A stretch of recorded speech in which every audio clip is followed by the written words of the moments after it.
ಕಾಣ್ತಿದ್ದೀನಿ? ಸರ ಮಾತ್ರ ತುಂಬಾ ಚೆನ್ನಾಗಿದೆ. ನಂಗೆ ತುಂಬ ಇಷ್ಟ ಆಯಿತು.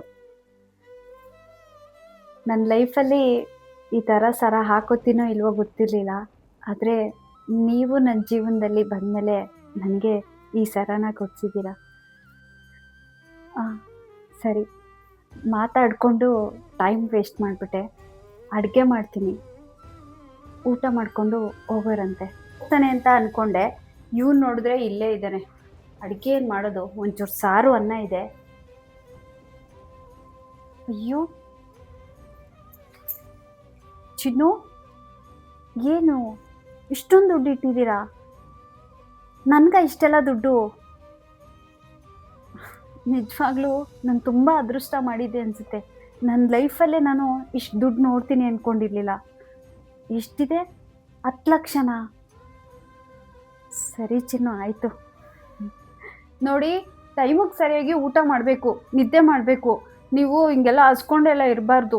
ನೋಡಿ, ನಿಮಗೋಸ್ಕರ ಬೇಗ ಬೇಗ ನಾನು ಅನ್ನ ಮಾಡಿ ಸಾಂಬಾರು ಮಾಡಿದ್ದೀನಿ, ತಿನ್ನಿ, ತಗೊಳ್ಳಿ. ಇನ್ನು ಮುಂದೆ ನಾನೇ ಊಟ ಮಾಡಿಸ್ತೀನಿ, ನೀವು ಕೈಯೆಲ್ಲ ಇಡಬೇಡಿ, ಆಯಿತಾ? ನೀವಿಲ್ದ ನನ್ನ ಕೈಲಿ ಬದುಕಿರೋಕ್ಕಾಗಲ್ಲ ಚಿನ್ನ.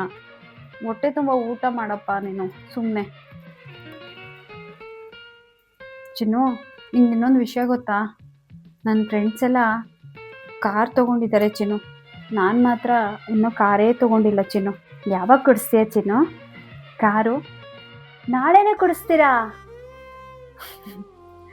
ನಿಜವಾಗ್ಲೂ ನಾನು ಪಡೆಯೋಕ್ಕೆ ನಾನು ತುಂಬ ಅದೃಷ್ಟ ಮಾಡಿದ್ದೆ ಚಿನ್ನು. ನನ್ನ ಜೀವನದಲ್ಲಿ ತುಂಬ ಕಷ್ಟಪಟ್ಟೆ, ಆದರೆ ನೀವು ಸಿಕ್ಕಿದ್ಮೇಲೆ ನನ್ನ ಲೈಫೇ ಚೇಂಜ್ ಆಗಿಬಿಡ್ತು ಚಿನ್ನು. ಕೈ ವಾಶ್ ಮಾಡ್ಕೊಂಬರ್ತೀನಿ, ನೀನು ಅಷ್ಟರಲ್ಲಿ ನೀರು ಕುಡಿದು ರೆಸ್ಟ್ ಮಾಡಿ. ಮನೆಗೆ ಹೋಗಲ್ವಾ? ಬಾಯ್. ಅಬ್ಬಾ ಅಪ್ಪ ದೇವ್ರೆ, ಎಷ್ಟು ಹಿಂಸೆ ಆಗುತ್ತೆ. ಏನಪ್ಪ ಸುಮ್ಮನೆ ಟಾರ್ಚರ್ ಮಾಡ್ತಾನೆ. ಹೆಂಗೋ ನನಗೆ ಬೇಕಾಗಿರೋದು ಅವನ ಹತ್ರ ಇರೋ ದುಡ್ಡು ಅಷ್ಟೇ. ಅವನ ಪ್ರೀತಿ ಯಾವಳಗೆ ಬೇಕು? ಅವನು ನೋಡಿದ್ರೇ ನನಗೊಂಥರ ಅಸಹ್ಯ ಅನಿಸುತ್ತೆ. ಆದರೆ ಏನು ಮಾಡೋದು, ಸದ್ಯಕ್ಕಿವಾಗ ನಾನು ಚೆನ್ನಾಗಾಗಬೇಕು ಅಷ್ಟೇ ನನ್ನ ಕಾನ್ಸೆಪ್ಟು. ನಾನು ಚೆನ್ನಾಗಿರಬೇಕು, ನಾನು ಬದುಕಬೇಕು ಅಂದರೆ ಕಷ್ಟನೋ ಸುಖನೋ ಇರಬೇಕಷ್ಟೆ. ಅವನ ಹತ್ರ ಎಷ್ಟಾಗುತ್ತೆ ಅಷ್ಟು ತಗೊಳ್ಳೋವರೆಗೂ ನೈಸಲ್ಲಿ ಚೆನ್ನಾಗಿರಬೇಕು. ಆಮೇಲೆ ಬೇಕಾದರೆ ನೋಡ್ಕೊಳ್ಳೋಣ. ಅಷ್ಟು ಈಗ ಸರ ಕೊಡಿಸಿದ್ದಾನೆ, 10 ಲಕ್ಷ ದುಡ್ಡು ಕೊಟ್ಟಿದ್ದಾನೆ. Next duplex house. ನೆಕ್ಸ್ಟು ಮನೆಗೆ ಟಾರ್ಗೆಟ್ ಹಾಕ್ತೀನಿ. ಪ್ಲೀಸ್ ಒಂದಷ್ಟು ದುಡ್ಡು ಫಿಕ್ಸೆಡ್ ಮಾಡಿಸ್ಕೋಬೇಕು. ಇಷ್ಟು ಆಗುವವರೆಗೂ ನೈಸಲ್ಲಿ ಒಂದು ಸ್ವಲ್ಪ ಹೋಗಬೇಕಷ್ಟೆ. ಹಲೋ ಸವಿತಾ, ಏನೇ ಮಾಡ್ತಾಯಿದ್ದೀಯಾ? ನಾನಾ? ನಕ್ಲೆಸ್ ತಗೊಂಡೆ ಕಣೆ ಇವತ್ತು. ಒಂದು ಚೀಟಿ ಹಾಕಿದೆ ಕಣೆ, ಕಷ್ಟಪಟ್ಟು ಒಂದು ಚೀಟಿ ಹಾಕಿದೆ. ಆ ಚೀಟಿ ದುಡ್ಡು ಇವತ್ತು ಬಂದಿದ ತಕ್ಷಣ ಸುಮ್ಮನೆ ಎಲ್ಲಿ ಖರ್ಚಾಗ್ಬಿಡುತ್ತೆ ಅಂತ ನಕ್ಲೆಸ್ ತೊಗೊಂಡೆ ಕಣೆ. ತುಂಬಾ ಚೆನ್ನಾಗಿದೆ ಕಣೆ. 60 ಗ್ರಾಮ್ ಇದೆ. ಏನು ಮಾಡೋದೆ, ಕಷ್ಟಪಟ್ಟಿರೋ ದುಡ್ಡಲ್ಲಿ ತೊಗೊಂಡಿರೋದು.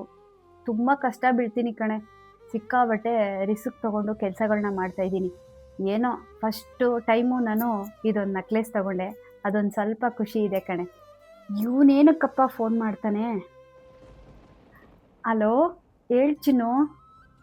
ಹಾಂ, ಇಲ್ಲ ಚಿನ್ನು, ನಿನಗೋಸ್ಕರ ನೀನು ಚೆನ್ನಾಗಿರಲಿ ಅಂತ ಹೇಳಿ ದೇವ್ರ ಹತ್ರ ಪ್ರಾರ್ಥನೆ ಮಾಡ್ತಿದ್ದೆ ಚಿನ್ನು. ಸರಿ, ಮನೆ ತಲುಪಿದ್ರಾ? ಹುಷಾರು. ಬೆಳಗ್ಗೆ ಬೇಗ ಬಂದುಬಿಡಿ. ಟಿಫನ್ ಮಾಡಿರ್ತೀನಿ, ಮಧ್ಯಾಹ್ನಕ್ಕೆ ಅಡುಗೆ ಮಾಡಿರ್ತೀನಿ. ನನ್ನೆಲ್ಲಾದರೂ ಸ್ವಲ್ಪ ಆಚೆ ಕರ್ಕೊಂಡು ಹೋಗ್ತೀರಾ? ಸರಿ, ಆಯಿತು. ಹುಷಾರು. ಸರಿ. ಹಲೋ, ನಿಮಗೋಸ್ಕರ ಒಂದು ಜೀವ ಇದೆ ಅನ್ನೋದನ್ನು ಮಾತ್ರ ಮರಿಬೇಡಿ. ಸರಿ, ಹುಷಾರು. ಓಕೆ. ಹೇಳೆ. ಅಯ್ಯೋ, ತಲೆ ತಿನ್ನೋ ಗಿರಾಕಿ, ಸುಮ್ಮನೆ ತಲೆ ತಿಂತಾನೊಬ್ಬ. ಏನಪ್ಪ ಇದು ಇಷ್ಟೊತ್ತಲ್ಲಿ message? Good night, sweet dream. ನಿನ್ನ ಗುಡ್ ನೈಟು, ನಿನ್ನ ಸ್ವೀಟ್ ಡ್ರೀಮು ಯಾರಿಗೆ ಬೇಕು? ಸ್ವೀಟ್ ಡ್ರೀಮು ಕಳಿಸೋ ಬದಲು ನನಗೊಂದು 5 ಲಕ್ಷ ದುಡ್ಡಾರ ಕಳಿಸ್ಬೇಕಲ್ವ ನೀನು? ಇನ್ನೇನು ಮಾಡೋದು, ನನ್ನ ಕೆಲಸ ಆಗಬೇಕು ಅಂದರೆ ನಾನು ಹಾಗೆ ಇರಬೇಕು. ಇಷ್ಟನೇ ಇಲ್ಲದೆ ಇರೋ ಪ್ರೀತಿ ಜೊತೆ ಹೆಂಗೆ ಹೊಂದ್ಕೊಂಡು ಹೋಗೋದು? ಅವನ ಪ್ರೀತಿ ಯಾವಳಿಗೆ ಬೇಕು? ನನಗೆ ಬೇಕಾಗಿರೋದು ದುಡ್ಡು ಅಷ್ಟೇ. ಅವನ ಹತ್ರ ಎಷ್ಟಾಗುತ್ತೆ ಅಷ್ಟು ತೊಗೊಂಡು ಆಮೇಲೆ ಟಾಟಾ ಬೈ ಮಾಡಿಬಿಡೋಣ.